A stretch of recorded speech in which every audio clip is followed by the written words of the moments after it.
Thank you. Please be seated. Prefect joke of the day is, what's the worst nation? Examination.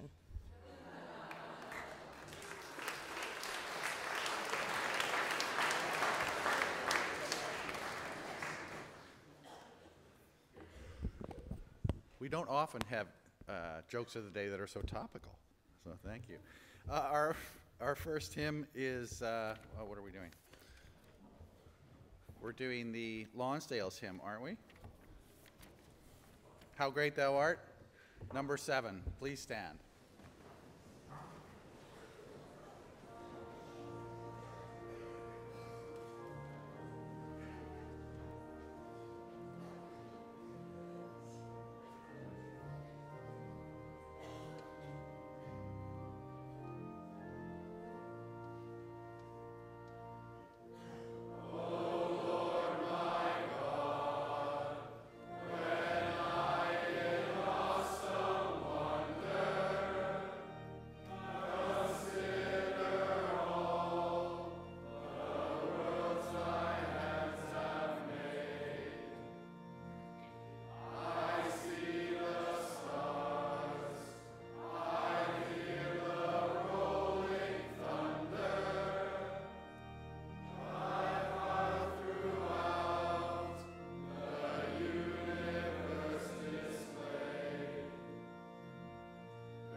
Thank you all.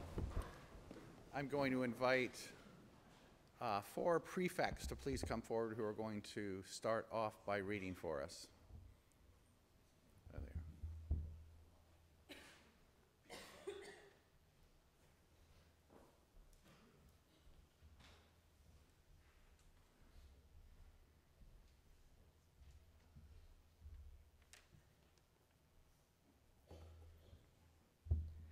If by Rudyard Kipling. If you can keep your head when all about you are losing theirs and blaming it on you. If you can trust yourself when all those doubt you, but make allowance for their doubting too. If you can wait and not be tired by waiting, or being lied about, don't deal in lies, or being hated, don't give away to hating, and yet don't look too good nor talk too wise.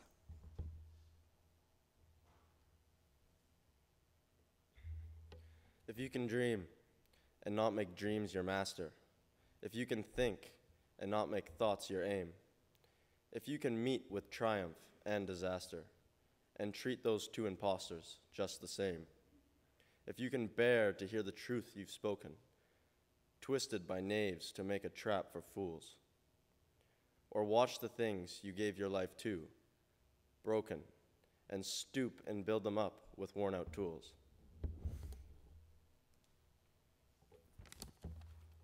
If you can make one heap of all your winnings and risk it on one turn of a pitch and toss, and lose and start again at your beginnings, and never breathe a word about your loss.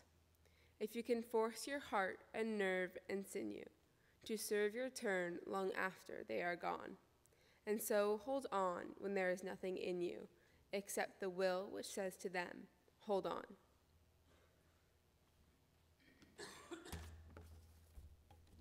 If you can talk with crowds and keep your virtue, or walk with kings, nor lose the common touch, if neither foes nor loving friends can hurt you, if all those count with you, but none too much, if you can fill the unforgiving minute with 60 seconds worth of distance run, yours is the earth and everything that's in it. And, which is more, you'll be a man, my son. Which is more, you'll be a woman, sister.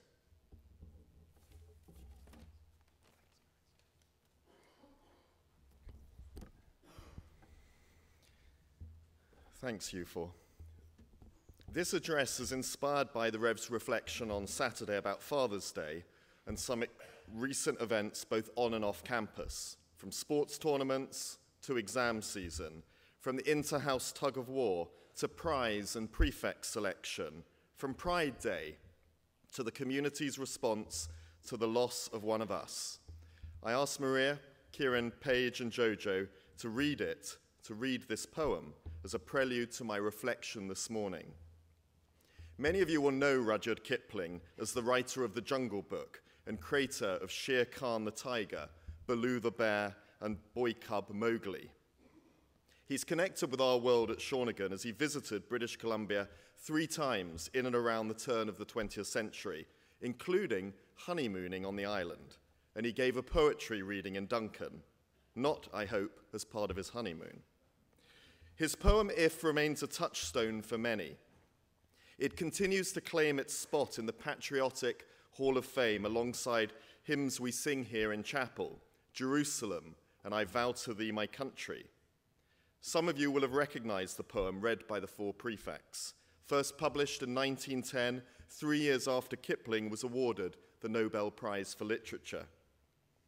Kipling's inspiration for this poem came from the wonderfully named Leander Starr Jameson and his infamous leadership in a failed military raid in southern Africa, which led to the Second Anglo-Boer War. Kipling took the story of unheroic failure and turned it into a poem advice to his young son, John.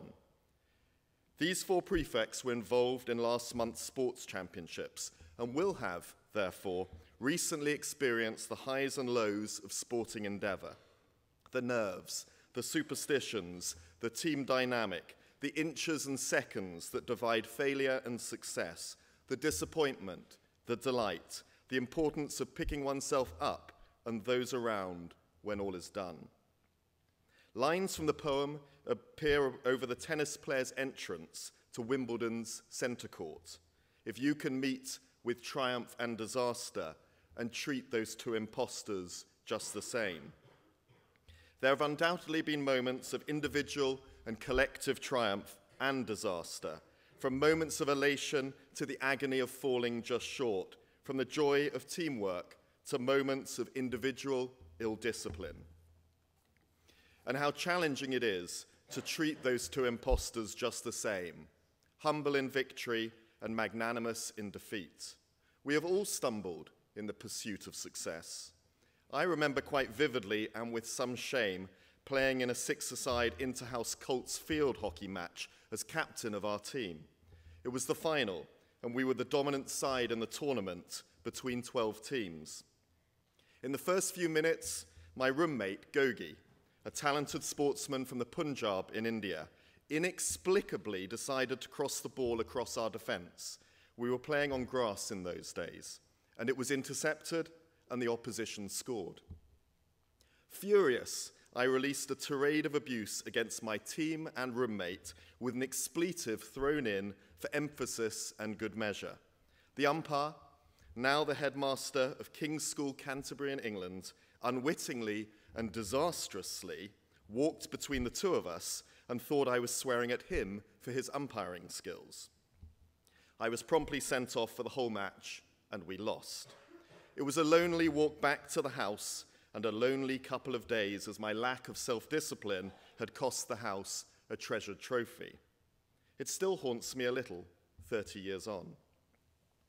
The poem If is inspirational, motivational, speaks to self-discipline, and provides a blueprint for personal integrity, a code of conduct and self-development. It contains not simply a message for sport, but for all that we, as staff and students, do day to day as we seek to live our lives by the values of Shawnigan. It gives us guidance as to how to react to academic achievement and disappointment, to our day-to-day ambitions, and most of all serves as guidance for us to be the best version of ourselves.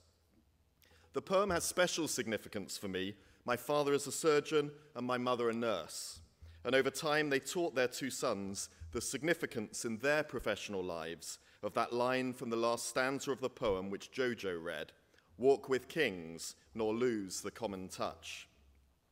A hospital is made of many people, and how critical it is for a surgeon and nurse to appreciate, support, and connect with patients, families, fellow doctors and nurses, receptionists, porters, the kitchen and cleaning teams, and many others.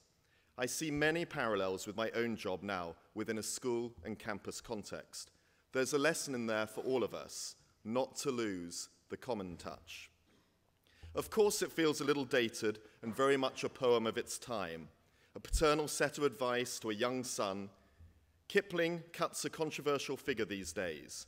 In many ways, he is a representative of British imperialism at its best and worst, with his poetry eagerly and overly patriotic. The sad part of this story is that Kipling's son John, the implied listener in this poem, was killed 5 years after his father wrote the poem for him, aged 18 at the Battle of Loos in 1915. The poem continues to resonate, and I hope that there is a line or two in there that each of you can apply to the term gone by. I remember being, and this will date me, quite inspired when it was used for the highlights of the 1998 Soccer World Cup. The BBC set the highlights of the tournament to a reading of the poem with a musical score of Fauré's Pavane. Look it up on YouTube. You will recognize the young David Beckham receiving a red card for a reckless reaction to a foul, the original gap-toothed Brazilian Ronaldo, Zidane as a player and winner of the World Cup. It captures cynical fouls, professional dives, missed penalties, the triumphs and disasters of the tournament. In 2017, as part of her contribution to International Women's Day, Serena Williams, the former tennis #1, captured the spirit of the day by reciting the poem, turning and broadening it into an ode to women with the final line, which is more, "You'll be a woman, sister." Ms. Conroy sent me a sporting advertisement released earlier this term with the tagline, #ChangeTheGame, with a unique take and reimagining of Kipling's poem with a powerful video and message for the modern-day sportswoman. Finally, think about the lines in the poem that resonate with you and capture your endeavor this term, this year, in every facet of our lives here. If you can keep your head when all about you are losing theirs and blaming it on you, if you can trust yourself when all those doubt you, and yet don't look too good nor talk too wise, if you can force your heart and nerve and sinew to serve your turn long after they are gone, and so hold on when there is nothing in you except the will which says to them, hold on. I hope that, as students and staff, we can reflect on the year gone by at Shawnigan and can be proud that we have filled the unforgiving minute with 60 seconds worth of distance run.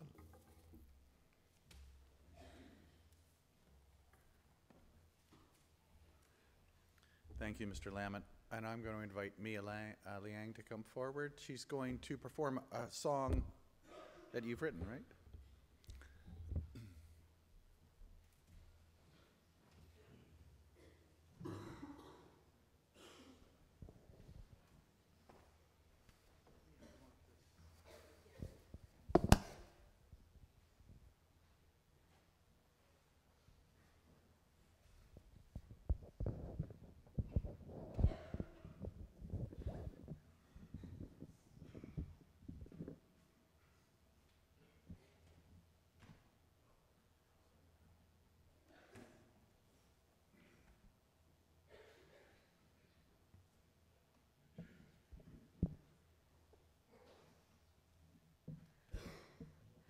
Hello.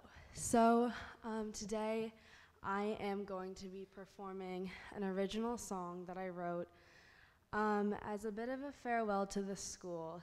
And over the past 3 years, Shawnigan has really become my family.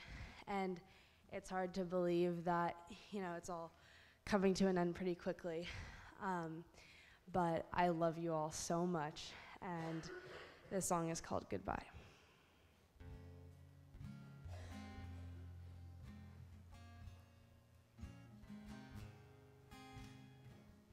The way you smile is priceless. You've done something I won't like.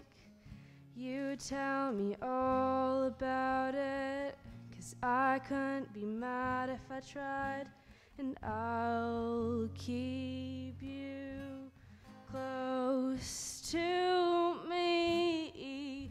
Keep playing your stupid song. Keep bugging me all night long.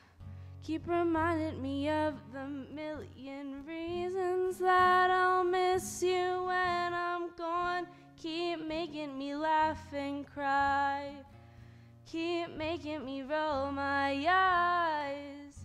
Keep reminding me of the million reasons that I'll never say goodbye. Your tumbles were devastating, but your victories are like a drug. And I'm proudly watching you and sending you all my love. And I'll keep you close to me. Keep playing your stupid song. Keep bugging me all night long. Keep reminding me of the million reasons that I'll miss you when I'm gone. Keep making me laugh and cry. Keep making me roll my eyes. Keep reminding me of the million reasons that I'll never say goodbye. And when life grows cold and I can't breathe without you here, I'll be stuck dreaming of all that I hold dear. And I'll keep you always with me. Keep playing your stupid song. Keep bugging me all night long. Keep reminding me of the million reasons that I'll miss you when I'm gone. Keep making me laugh and cry. Keep making me roll my eyes. Keep reminding me of the million reasons that I'll never say goodbye. I'll never say goodbye.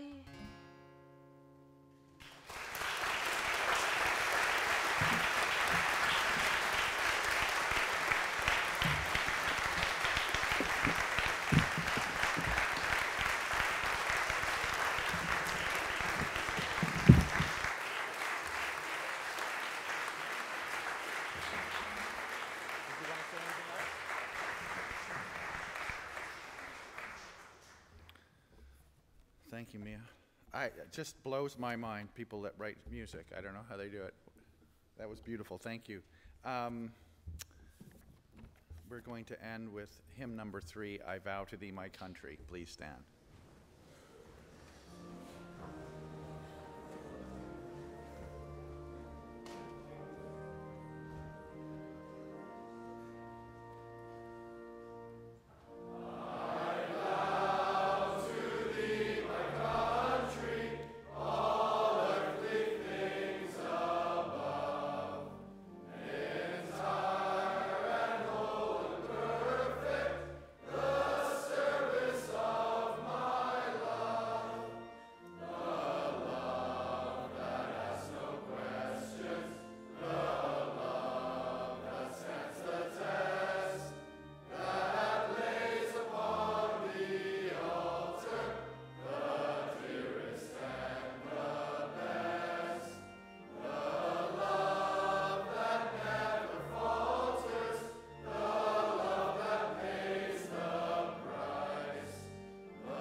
Thank you all. A few more days. If you need to reach down deep to get that kind of last bit of energy you need, it is there, believe me. So have a wonderful rest of the week. Good luck on your final exams, and have a great day.